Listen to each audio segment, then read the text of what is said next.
Un assassin, un scooter piégé, un plan minutieux.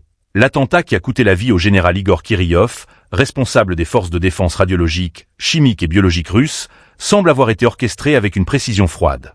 Un suspect, un citoyen ouzbek de 29 ans, a été arrêté par le FSB et a reconnu son implication dans cette attaque terroriste, qui a également tué son assistant. Le scénario est glaçant. L'homme, arrivé il y a quelques mois à Moscou, a acheté un scooter, y a attaché des explosifs, puis a attendu que Kirillov sorte de son immeuble. Au moment fatidique, il a appuyé sur un bouton et l'explosion a retenti. N'oubliez pas de vous abonner et de partager pour rester informé des dernières analyses. Les autorités russes ont diffusé des images de l'arrestation, où l'on voit l'agresseur admettre son rôle et décrire les étapes de son attaque. Ce dernier révèle comment il a quitté Moscou à bord d'un service de covoiturage, avec une caméra installée à bord pour envoyer les images de l'assassinat à ses commanditaires, dans le Dnipro, en Ukraine.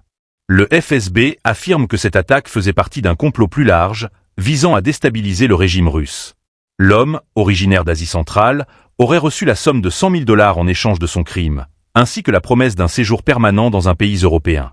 Cet attentat soulève une question fondamentale. Quel est le rôle des puissances étrangères dans ce type de violence ciblée?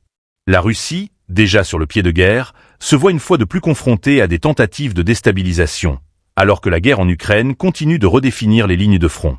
Les instigateurs de cette attaque semblent jouer un jeu dangereux, utilisant des moyens de plus en plus sophistiqués pour frapper au cœur de la machine d'État.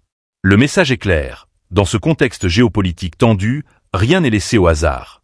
La lutte pour le contrôle des zones stratégiques se joue à tous les niveaux, et le sacrifice d'un général russe est un symbole du bras de fer en cours. Un tel attentat, au-delà de sa violence, pose une question. À quel prix la Russie doit-elle protéger ses élites et ses infrastructures vitales?